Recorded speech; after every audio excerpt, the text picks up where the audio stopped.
Jetzt sind wir hier, weil wir vorne links einen Platten haben. Also wir müssen jetzt umsteigen.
Wunderschönen guten Morgen. So, der große Tag ist gekommen. Zumindest mal der erste große Tag. Gestern war ein Motorrad dran. Heute kommt unser Biggie in den Hafen.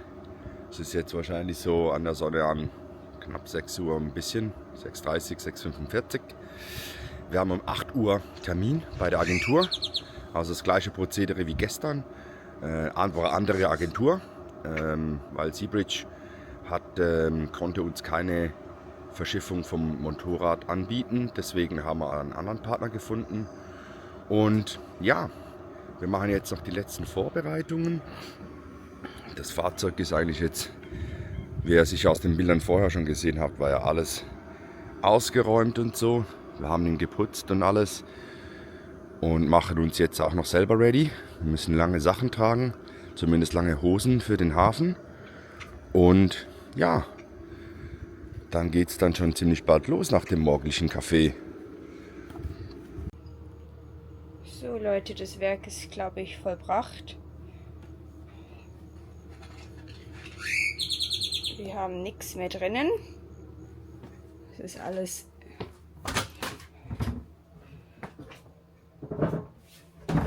soweit es geht ausgeräumt.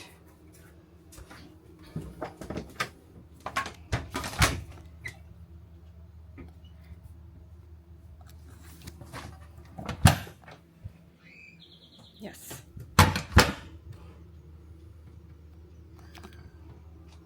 So, jetzt gibt es nur zu hoffen, dass die nichts mehr finden im Hafen und uns nichts wegnehmen dort.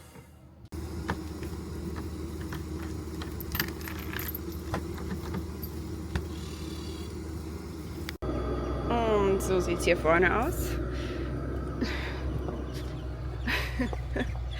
Aber es ist immer noch aufgeräumt, es geht schon. Das ist alles, was wir mitnehmen, unser Gepäck. All die wertvollen Sachen, die wir verstaut haben. Ja, und 8 Uhr müssen wir dort sein. Let's go. Yo cantando mi voz, mi guitarra, cuando Francisco Ponce murió, se anunciaba la pelea. Leute, so fahren die reichen Leute Fahrrad hier in Mexiko. Das haben wir schon in der Baja gesehen. Und das ist echt witzig, weil wenn die Fahrradfahren gehen, also so richtig professionell mit ihren T-Shirts, so wie es wir kennen aus Europa, dann fährt ein Auto dahinter, damit die nicht überfahren werden. Aber haben wir das letzte Mal in der Baja gesehen und jetzt wieder in Veracruz, weil hier außerhalb von Veracruz ist es schon eher ein bisschen, ich weiß nicht, ob wir hier in einem eher reicheren Viertel waren. Die Stadt selbst ist eine Hafenstadt, aber außerhalb, hier gibt es amerikanische Ketten und teure Autos, teure Restaurants. Spannend.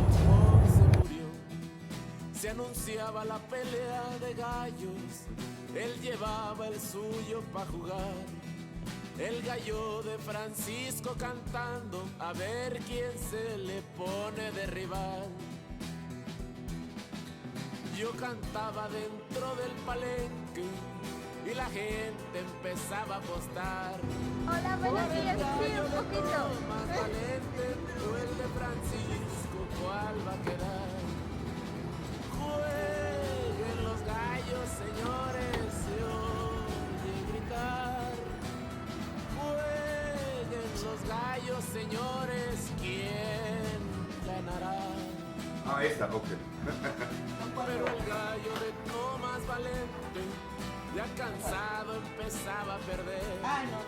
Y con un navajazo en el cuello, la sangre del suelo se podía ver.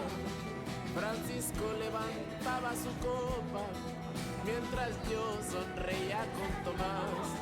Y a Tomás levantar la pistola y 3 balazos darle a su rival.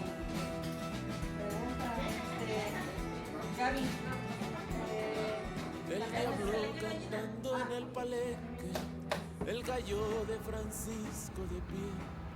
Muerto el gallo de Tomás Valente, muerto el gallo de Tomás Valente, la vida de Francisco se fue.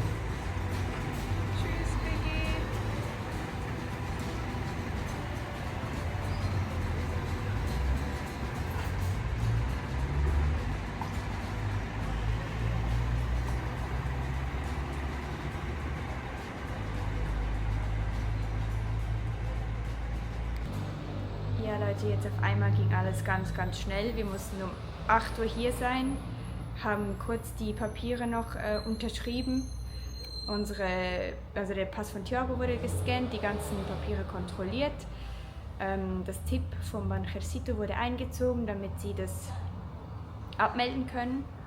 Und jetzt muss Thiago allein mit dem Spediteur in den Hafen fahren. Ich dachte eigentlich, dass ich mit kann. Ja, jetzt warte ich hier und hoffe, dass er nicht vergisst, vielleicht 1, 2 Bilder zu machen. Genau, das ist so die jetzige Situation. War jetzt alles ein bisschen stressig und ja, wir drücken die Daumen, dass alles gut geht. Leute, was für ein Zufall. Schaut euch das an. Hier steht unsere Honda. Wir haben das nicht geplant. Ich bin total aus dem Häuschen. Ha, wahnsinnig. Und ja, Leute, das Witzige ist, wir sind hier jetzt direkt am Hafen. Schaut euch das mal an. Und das ist alles reiner Zufall, dass der Biggie jetzt hier ist. Wir haben jetzt die Papiere erledigt. Und genau, jetzt warten wir, bis wir durch den Scanner können und Biggie abstellen können. Thiago hat mir gerade eine Nachricht geschrieben, dass er einfach unsere Honda gesehen hat beim Reinfahren. Oh, das muss so sentimental gewesen sein, weil das sind ja 2 verschiedene Agenturen, mit denen wir verschiffen und die 2 Fahrzeuge gehen in komplett verschiedene Richtungen. Darum war das gar nicht gedacht, dass die sich nochmal sehen, aber irgendwie gehören sie halt ein bisschen zusammen. Biggie und die Honda sind halt wie Geschwisterchen, ne? Nee, aber das ist schon schön. Das kackt mich jetzt noch ein bisschen mehr an, dass ich nicht dabei war. Aber ich habe hier zu tun. Ich kann ein Video schneiden und warte seit ein bisschen über 1 Stunde auf Thiago. Das geht wahrscheinlich noch einen Moment.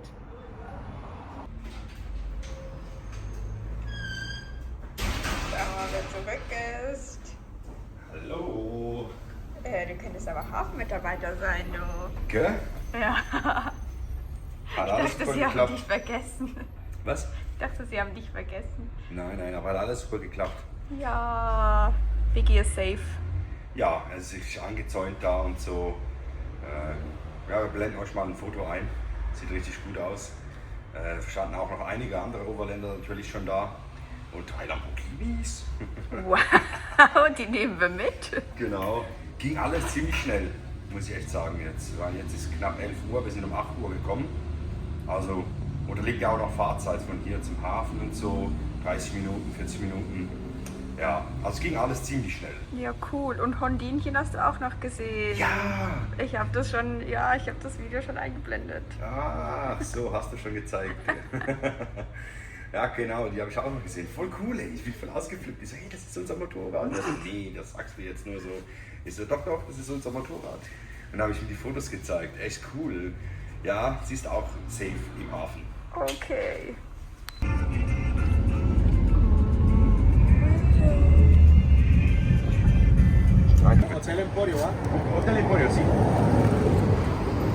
Leute, es bleibt spannend.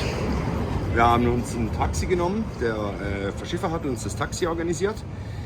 Jetzt sind wir hier, weil wir vorne links einen Platten haben. Also wir müssen jetzt umsteigen. Er ruft uns jetzt ein anderes Taxi. War total netter Typ. Wir haben ihm trotzdem was gegeben und warten jetzt auf das Taxi. So kann Reisen sein. Francisco levantaba su copa mientras yo sonreía con Tomás. Vi a Tomás levantar la pistola y 3 balazos darle a su rival. Leute, wir haben jetzt eine Nacht im Hotel geschlafen und wir warten jetzt, bis uns unsere Agenten sagen, dass wir los können zur Drogenkontrolle. Wir wissen nicht, wann die ist. Gestern haben wir Biggie abgegeben. Die kann jetzt jederzeit erfolgen. Wir denken heute oder morgen. Dazwischen liegt noch Ostern, also mal schauen. Das wird dann noch ein bisschen streng, aber wenn das durch ist, dürfen wir Veracruz verlassen. Ja, Freunde, ich hoffe, ihr seid bereit. Leider konnten ich im Hafen nicht so viel filmen. Das ist offiziell Filmverbot. Ich habe da die 2, 3 Aufnahmen trotzdem machen können. Und ja, jetzt auch beim Aus- und Einräumen werden wir euch einfach dann erzählen, wie es gelaufen ist. Hier seht ihr die Live-Aufnahmen. Biggie hat einen neuen Nachbar bekommen, ein Auto. Und hier hinten, links hinten, seht ihr 2 Lambos. Er ist in bester Gesellschaft. Und so vertreiben wir uns die Zeit an unserem letzten Stopp in Mexiko. Warum wir Mittelamerika auslassen, hat mehrere Gründe. Wir möchten uns für Südamerika ein ganzes Jahr Zeit nehmen. Dazu kommt auch, dass die Verschiffung ab Panama das Doppelte gekostet hätte, also um die 12.000 €.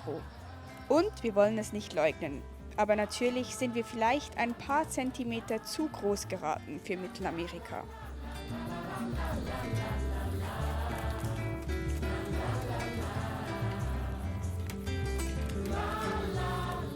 Also sitzen wir hier und tauchen ein letztes Mal so richtig in Mexiko ein und machen genau das, was wir am wenigsten gut können. Für alle, die uns inzwischen schon ein bisschen kennen, warten. Warten ist wohl unsere größte Schwäche. Aber wir machen das Beste daraus und feiern zwischendurch auch noch Thiagos Geburtstag.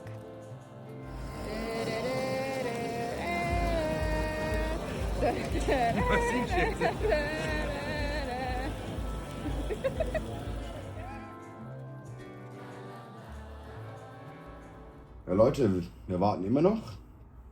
In der Zwischenzeit habe ich herausgefunden, dass unser Biggie auf das Riesenschiff hier geht. Wir haben das verfolgt über Marine Traffic. Aktuell befindet es sich noch in Rio de Janeiro und sollte irgendwann mal bei uns eintreffen, denn wir wollen irgendwann hier weg, ne? Willst du noch erklären, was mit unserer Honda passiert ist oder lieber nicht? Naja, das war ein Kommunikationsproblem, wie es so oft so ist. Kommunikationssachen sind ja oft der Scheidepunkt von Prozessen, die funktionieren oder nicht. Wir hatten eine Agentur oder einen Agenten, der nur fürs Verpacken zuständig war. Plus wir hatten eine deutsche Agentur und die hat aber eine Subagentur hier in Veracruz beauftragt. Das ist eigentlich, glaube ich, auch normal. Auf jeden Fall hat es da ein bisschen Kommunikationsschwierigkeiten gegeben. Also unsere Honda hätte eigentlich heute oder morgen verladen werden sollen. Leider hat es bei einer Agentur halt nicht ganz so richtig funktioniert. Was dazu geführt hat, dass die Honda jetzt noch im Hafen ist und im Hafen bleiben wird bis zum 15. April. Also das heißt, es wurde jetzt auf den nächsten möglichen Termin verschoben, weil die Dokumente nicht da waren. Und das ist ein bisschen traurig, denn es wäre eigentlich alles super aufgegangen.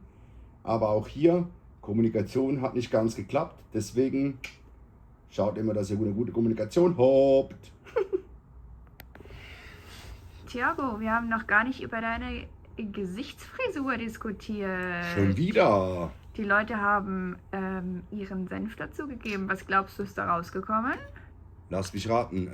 Trommelwirbel mit Bart. Tatsächlich mit Bart. Die meisten wollen dich mit Bart sehen. Oh. Ja, aber ein Kommentar hat mir am besten gefallen. Der hat nämlich geschrieben, mit oder ohne, es kommt eigentlich nicht drauf an, was alle schreiben. Am Ende ist es dann doch die Frau, die entscheidet. Ja, so geht's mir auch. Ich weiß nicht, wie es euch geht. Lasst mich mal wissen, aber ich glaube, das ist, überall das Gleiche, ne?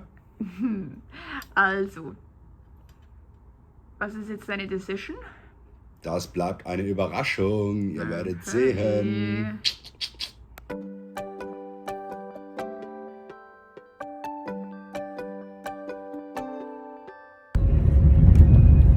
Hallo, wir sind immer noch in Veracruz.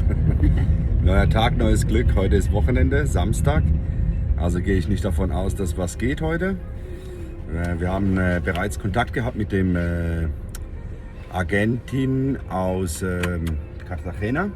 Die hat uns bereits geschrieben. Wir haben jetzt mal die ersten Dokumente geschickt und mal schauen. Und heute verschlägt es uns in... Na, wir machen es wie die ganzen Lateinamerikaner. Wir gehen in die Shopping Mall. Ja. Aber das ist, weil wir langsam nicht mehr so wissen, was wir machen sollen. Denn wir dürfen ja Mexiko erst verlassen, wenn die Drogeninspektion durch ist. Und die will einfach irgendwie nicht sein, ne? Nein. Die wollen, dass wir entschleunigen. Genau, deswegen sind wir noch ein bisschen hier. Mal sicherlich bis, ich denke mal bis Dienstag. Das Hotel haben wir jetzt noch bis Mittwoch, glaube ich. Ja. Und dann schauen wir weiter, weil dann ist ja schon bald Ostern. Dann geht gar nichts. Ne.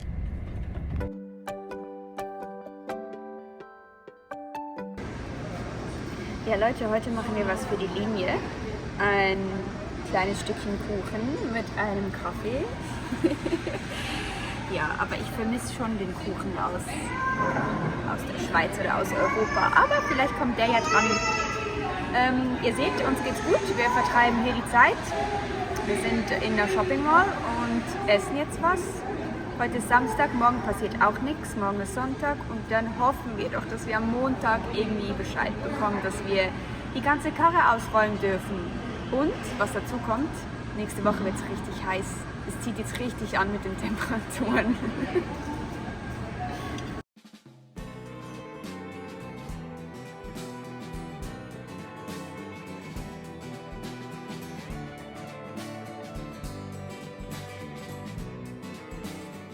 Veracruz bietet uns wirklich jeden Tag aufs neue Programm. Langweilig wird es uns hier ganz bestimmt nicht. Gleichzeitig werden unsere Herzen mit jedem Tag ein bisschen schwerer, weil wir wissen, dass wir dieses wundervolle Land schon ganz bald hinter uns lassen müssen. Se anunciaba la pelea de gallos, él llevaba el suyo pa' jugar. El gallo de Francisco cantando, a ver quién se le pone de rival. Yo cantaba dentro del palenque y la gente empezaba a apostar por el gallo de Tomás Valente o el de Francisco, ¿cuál va a quedar? Jueguen los gallos, señores, se oye gritar. Jueguen los gallos, señores, ¿quién ganará? Pero el gallo de Tomás Valente, ya cansado, empezaba a perder. Y con un navajazo en el cuello, la sangre en el suelo se podía ver. Francisco levantaba su copa, mientras yo sonreía con Tomás. Vi a Tomás levantar la pistola y 3 balazos darle a su rival.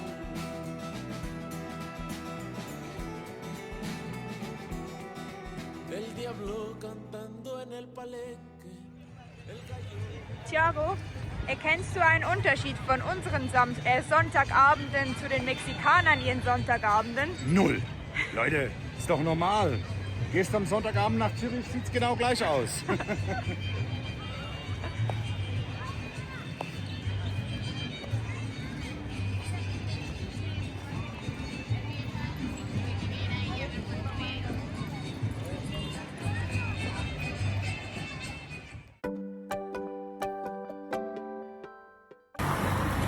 So, neuer Tag, neues Glück, Leute. Es ist Montag. Wir sind schon 6. Ja. 6 Tage in Veracruz. So spannend hier, dass wir noch länger bleiben möchten. Eigentlich möchten wir hier hinziehen. Wir wollen den Rest unseres Lebens hier verbringen. Ich glaube, Veracruz will, dass wir hinziehen. Ich glaube auch. Aber eigentlich gehen wir jetzt nochmal zur Agentur, mit der wir teils die Honda verschifft haben. Ich muss kurz schauen, dass wir hier nicht überfahren werden, weil es gab schon ein paar Mal, dass wir fast überfahren worden wären. Ja, müssen jetzt wieder $600 begleichen, damit die Honda länger im Hafen halten können, nochmals eine Zollinspektion machen. Die $600 müssen die aber nicht selbst bezahlen, das übernimmt diese Firma in Deutschland, die diesen Auftrag ein bisschen verkackt hat. Genau, das ist jetzt unser Tagesplan und danach sind wir eigentlich wieder planlos unterwegs. Oder hast du noch eine Idee? Thiago will wieder ins Shoppingcenter. Ja, da ist es klimatisiert. Da gibt es was zu essen. Und man kann People-Watching machen. Genau. Weil wir sind jetzt, glaube ich, die Strecke hier, das sind jedes Mal 4 Kilometer vom Hotel. Sind wir jetzt, glaube ich, schon gefühlt 100 Mal gelaufen, um uns ein bisschen fit zu halten. Gell? So aktiv waren wir schon lange nicht mehr. Genau. Also Veracruz hält uns natürlich auch fit, muss man sagen. Aber sonst haben wir keine Pläne, nein. Nein.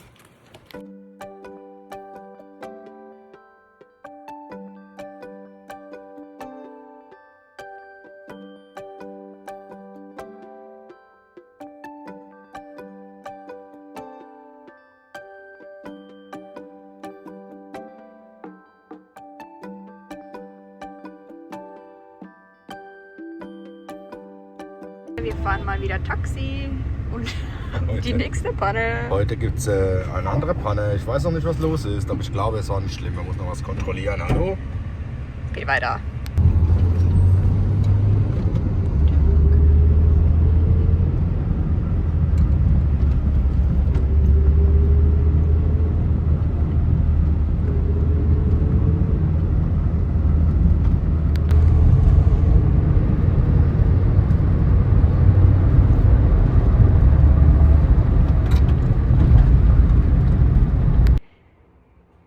So, wir haben euch unser Hotelzimmer noch gar nicht gezeigt. Wir haben beide ein Queen-Size-Bett, was an und für sich ja der Hammer ist. Jedoch schlafen wir jetzt schon seit 6 Nächten darin. Und die Betten sind so weich, dass wir zwei, jetzt langsam, überall ein bisschen Rückenschmerzen. Wir haben jetzt Rücken und wir haben Hüfte und ja, die sind einfach ein bisschen weich, diese Betten. Naja, aber sonst lässt sich's hier eigentlich ganz gut aushalten. Leute, wir fragen uns schon lange, wir haben das so ein Feld gesehen mit Livestream, haben auch bei anderen YouTubern schon Livestreams gesehen und fragen uns jetzt, ob ihr Bock hättet auf einen Livestream mit uns. Wir haben hier unten irgendwo links, rechts die Kommentarspalte. Liked mal unseren angepinnten Kommentar, wenn ihr dabei sein würdet bei einem Livestream. Das würde uns echt interessieren, weil wir halt keine Ahnung haben. Es wäre auch unser erster. Also lasst uns wissen. Leute, die Warterei hat ein Ende. Thiago hat gerade die Message bekommen, dass wir morgen endlich die Inspektion haben. Und wenn dann unser Fahrzeug clear for takeoff ist, wollte ich sagen, aber das heißt nicht so. Clear for boat ist, dann dürfen wir endlich Veracruz verlassen. Wir haben eigentlich gar keinen Plan, was wir danach machen. Ja. Also seid gespannt. Ja, seid gespannt. Ja. Ah ja, was ich noch sagen wollte. Die Inspektion ist zur heißesten Zeit des Tages. 2:45 haben wir den Termin. Im Moment sind es so um die 30 Grad hier in Veracruz. Und man muss mit langen Hosen, Festen Schuhwerk. Und hier darf man noch mit einem T-Shirt kommen. In Kolumbien muss man aber dann sogar noch ein Hemd dazu anziehen. Naja, wir sind auf alles gefasst und nehmen euch mit. Ich glaube, wir dürfen gar nicht filmen im Hafen, so viel es mir ist, aber wir erzählen es euch hier natürlich danach. Fragt euch, warum das alles so lange gedauert hat? Wir uns auch. Die Dame der Inspektion war nämlich in den Ferien.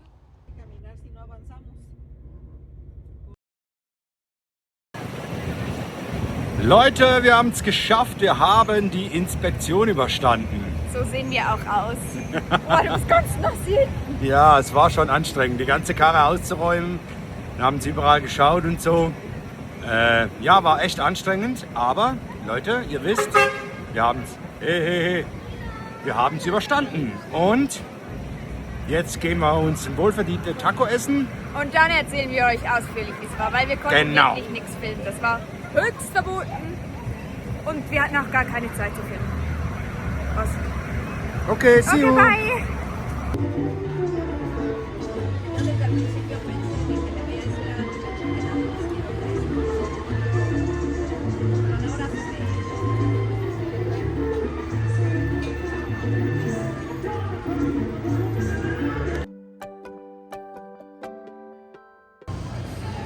Guten Morgen, Thiago. Wunderschönen guten Morgen, Freunde. Erzähl doch mal unseren Zuschauern, wie gestern die Inspektion abgelaufen ist. Ja, also, es war so, dass wir zum Hafen gegangen sind. Dann wurden wir reingelassen, haben wir zuerst gewartet.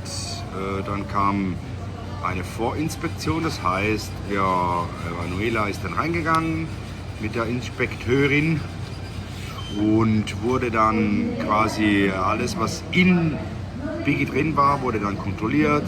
Sie hat ihm gezeigt, was sie alles sehen will. Sie wollte alles sehen. In der Zwischenzeit habe ich außen alle Kisten aufgemacht, die Garage ausgeräumt und auf den Vorplatz gestellt. Und ja, dann ging es eigentlich schon bald weiter, weil dann wurde später dann, ja, Moment schnell, ich glaube, es ist ein bisschen laut. Leute, wir wurden unterbrochen. Es war ein bisschen laut. Genau, ich habe dann draußen alles ausgeräumt und dann ging es eigentlich schon weiter. Dann haben sie alles auch draußen durchsucht, von Hand zuerst. Und anschließend kam dann der Drogenhund. Der ist dann da durch. Zuerst draußen, dann drinnen, nochmal draußen. Ja, ging eigentlich alles relativ smooth. Wir haben in 2,5 Stunden eigentlich die ganze Inspektion hinter uns gehabt, ja. Dabei hatten wir so kleine Schweizer Sackmesser, also das sind so Taschenmesser, ganz kleine, die man Schlüssel machen kann als Geschenk für Leute, die uns helfen, coole Begegnungen, whatever, als kleines Accessoire als Erinnerung an uns. Die mussten wir leider abgeben. Das war ein kleiner Fehler von mir. Ich hätte da sagen müssen, dass das Privatgebrauch ist und nicht, dass wir das verschenken. Somit hat der Zoll das leider konfisziert. Aber ja, nee, ansonsten haben sie noch ein Päckchen Zigaretten gefunden, das haben sie auch weggenommen. Ja, und sie haben uns noch den CO2-Zylinder weggenommen, weil unter Druck und so. Ja, wie bereits gesagt, wir haben uns da wahrscheinlich auch viel zu großen Kopf gemacht. Das ging alles ziemlich easy. Klar, man muss halt die Karre ausräumen, muss die Karre wieder einräumen, das Ganze ziemlich schnell. Ja, schnell in Anführungs- und Schlusszeichen. Ja, und jetzt steht Biggie am Hafen und wartet darauf, verladen zu werden. Da kriegen wir dann ein Foto, wenn das Fahrzeug aufgeladen wurde und wie es verzurrt wird und so. Genau. Und jetzt sind wir bereit für neue Abenteuer. Ja, Freunde, das war's mit Mexiko. Mexiko hat uns die tiefsten Tiefen und die höchsten Höhen geschenkt. Und es hat uns überrascht wie eine scharfe Chili. Die Menschen, das Essen, die Kultur. Wir durften so tief eintauchen und alles in uns aufsaugen. Wir sind unglaublich dankbar, dieses Land so intensiv bereist haben zu dürfen. Von Vulkanen über dichte Dschungel bis hin zu den schönsten Stränden. Hier war einfach alles dabei. Mexiko war bis jetzt die größte Challenge unserer Reise. Und jetzt haltet euch fest, es geht nahtlos weiter mit heißen, tropischen Südamerika-Vibes. Lasst unbedingt ein Abo da und ein Like und schreibt uns in die Kommentare, ob ihr Lust auf einen Livestream mit uns hättet. Und jetzt wünschen wir euch einen schönen Sonntag. Wir sehen uns nächste Woche. Hasta luego!